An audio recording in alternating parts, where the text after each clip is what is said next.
E segue sendo golpista, né? Porque até que ele não retirar essa entrevista aqui que ele concedeu no dia 14 de junho à Folha, ameaçando o Supremo com o uso da força, continua golpista. Eu vou ter de lembrar de novo porque ele ainda não retirou a fala. Vai.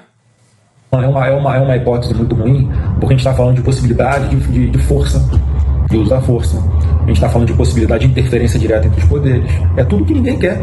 E eu não estou falando aqui, pelo amor de Deus, eu não estou fazendo um tom de ameaça, eu estou fazendo uma análise de cenário, que é algo real que pode acontecer ou não pode. O Bolsonaro apoia alguém, esse candidato se elege, dá o indulto ou faz a composição aqui com o Congresso Nacional para aprovar uma anistia, 2, 3 meses isso está concretizado, aí vem o Supremo falando inconstitucional, volta todo mundo para a cadeia. Não dá. Isso não dá. Certamente o candidato, o presidente Bolsonaro vai apoiar, vai ter que ter esse compromisso sim. Isso é ameaça de golpe. Quem tá no YouTube, vamos falar o seguinte, que o Flávio Bolsonaro tá aí, reta final das convenções, não tem definido um candidato a vice para a chapa e tá com dificuldades de ampliar as alianças. O Flávio tem dito que pretende escolher uma mulher para companheira da chapa, de preferência de um partido que tope se aliar à sua candidatura, mas as legendas procuradas por ele até agora em fechar um acordo. E o prazo da lei eleitoral para que as siglas realizem suas convenções partidárias termina na quarta-feira. É o prazo que o Flávio pretende utilizar aí para definir a vice e as coligações que vai levar as urnas. Pois é, rapaz, tá difícil para ele, né? Vamos ver. E a gente vê que nem é porque ele tá mal nas pesquisas, né? Ele parece bem nas pesquisas, mas parece faltar realmente a confiança dos outros partidos, né? Tem dificuldades objetivas. Muitos partidos, PP, União, no Nordeste, uma aliança formal pode criar dificuldades grandes para esses partidos lá em razão da votação do Lula, grande, no Nordeste. Não se estabeleceu um vínculo ali de cumprimento de palavra, né? Pode parecer uma besteira, mas aquela decisão do Flávio lá atrás de pisar no pescoço do Ciro Nogueira, quando ele, enfim, caiu nas malhas ali da investigação do Master, né? E o Flávio apareceu dizendo, investigação muito grave e não sei o quê. E depois ele surpreende os seus próprios aliados com essa história do filme, né? Do pedido de 134 milhões para Daniel Volcário, né? 62 tendo sido transferidos. Aí se sentiu assim, bom, esse é do tipo que vai cuidar de si mesmo, da família, e não segura a mão de ninguém, né? E aí não pareceu que fosse uma grande ideia, né? Então até agora está difícil. Em uma ação inédita de transparência para combater a desinformação e aproximar o eleitor do processo democrático, o Tribunal Superior Eleitoral abriu uma urna eletrônica em rede nacional. Vocês podem ver aí a imagem na frente de vocês, a urna eletrônica aberta para tentar explicar o que acontece ali dentro e acabar com as fake news. A transmissão aconteceu direto do edifício sede do TSE em Brasília, com o coordenador de tecnologia eleitoral da Corte, Rafael Azevedo, abrindo o hardware diante das câmeras. Ao todo, a rede de transmissão reuniu 24 parceiros, dividido entre 13 TRS e 11 emissoras de televisão. A gente consegue ouvir um trechinho das explicações? Mais conhecida, a gente vamos ouvir então. Dar um zoom, ó, tá vendo? Um pendrive comum na entrada. Comum. Depois que a gente retira ela, o que o pessoal faz, Rafael? Não, é esse daqui, na verdade. Esse daqui, Esse é o resultado. Outro é muito semelhante, vou colocar aqui para vocês darem uma olhada. São muito semelhantes, ó. Pendrives comuns, né? Nada de mais além. Ele tem um formato específico para que ninguém consiga colocar ele de modo invertido, né? E ele também segure durante qualquer tipo de transporte, seja num estado de terra. Então essa aqui é a mídia de informações. Mídia de resultado. De resultado, votos, tudo certinho. E essa que é a mídia de resultado. Essa outra aqui. Essa é uma mídia de aplicação que serve para poder ter os aplicativos, o backup dos dados ali. Maravilha. Bom, aí, gente, então vocês viram diante dos seus olhos aí o pendrive que registra o nosso voto, né? Então, quando pedem voto impresso, dizem que o sistema não é confiável, não é auditável, o que não é verdade. Abriram hoje uma urna eletrônica, estão mostrando ela aí por dentro, o hardware, explicando como é que funciona o software e levantaram até o pendrive aonde vai o nosso voto. E o Tribunal de Campanha nem começou e já teve ali polêmica sobre o uso da inteligência artificial no material de divulgação de pré-candidatos. E aí, para tentar frear o uso indiscriminado, a Justiça Eleitoral fez o seguinte: lança hoje uma cartilha sobre o uso responsável desse tipo de ferramenta. Bom, então vamos à capital federal, porque o Felipe Matoso está se conectando com a gente de volta para nos contar o que diz essa cartilha. Bem-vindo, Felipe. Oi, Colombo. Bom dia mais uma vez para você, para a Nara, para quem segue com a gente aqui na Globo News. São 2 objetivos centrais sobre os quais a gente pode falar em razão dessa decisão do Tribunal Superior Eleitoral.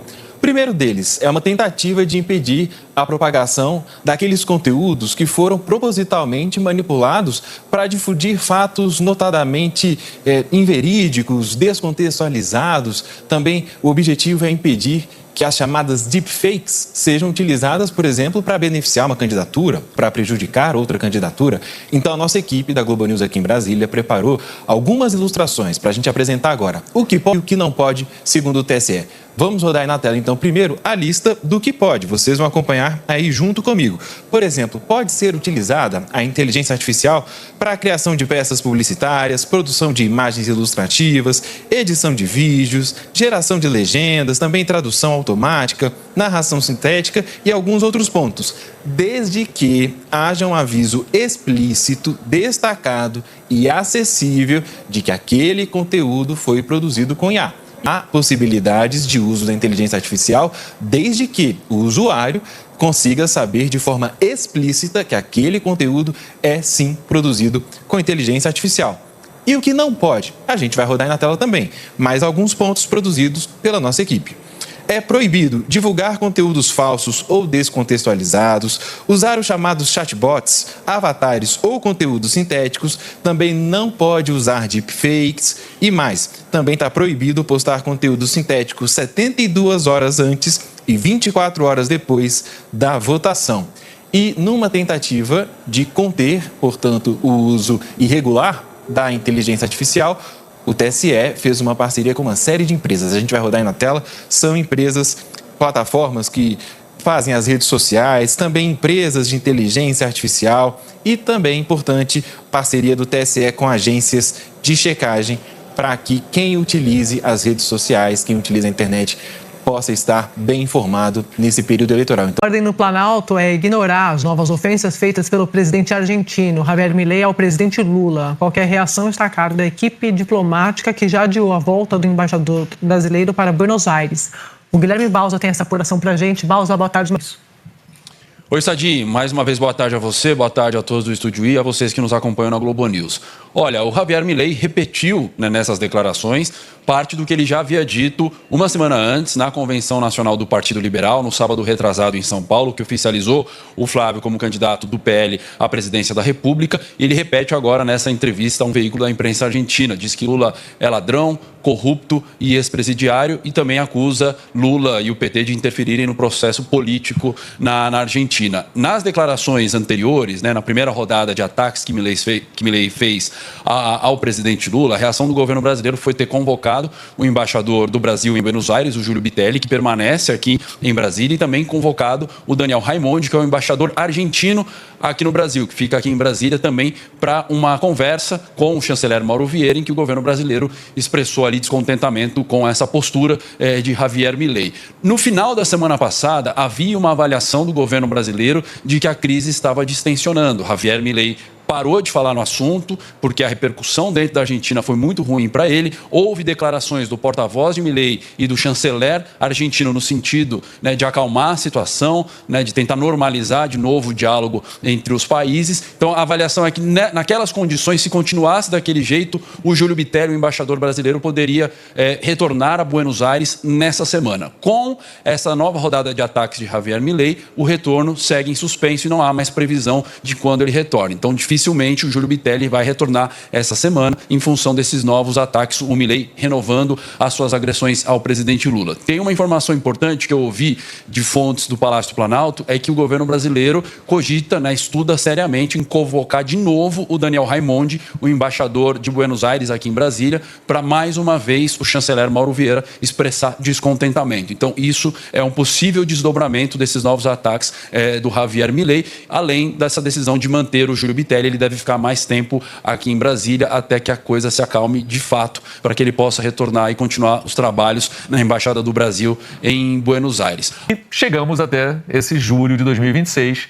quando o Milei, numa volta ao Brasil, chamou Lula de presidiário nessa convenção do PL, que confirmou o nome de Flávio Bolsonaro. Ele roubou ali a cena na convenção, acabou sendo muito mais falado do que o discurso do Flávio Bolsonaro ou de qualquer outro participante, numa convenção que foi marcada também pela ausência de Michele Bolsonaro, pela falta da escolha de um vice oficializado nessa chapa. Enfim, depois de ignorar Milei solenemente, né, jornalistas perguntaram ao Lula ali, num dado momento, na saída da reunião dele com o presidente da Coreia do Sul no Palácio Itamaraty, o que ele tinha a dizer sobre Milei. O Lula tinha dito apenas o presidente brasileiro, ele respondeu dizendo quem é esse cara, numa clara demonstração de que ele não queria entrar nessa seara. Mas agora, no dia 29, agora no fim de semana, ele chamou a fala de Milei de patacoada. Patacoada é bobagem, besteira, mentira, cascata. Patacoada é algo atabalhoado também.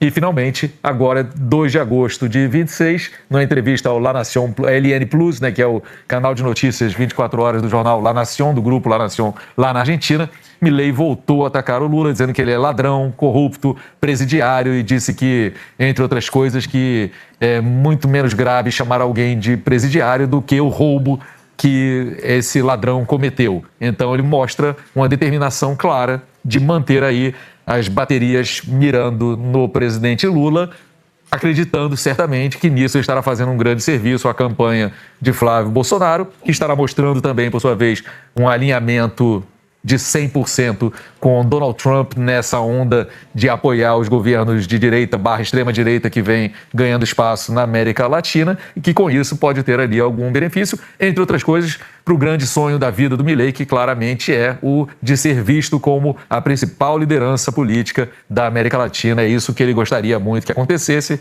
mas acho que isso depende menos dos ataques ao presidente Lula e mais do que ele pode apresentar como resultados positivos para o povo argentino, para a sociedade argentina, para a economia argentina, do seu governo libertário por lá.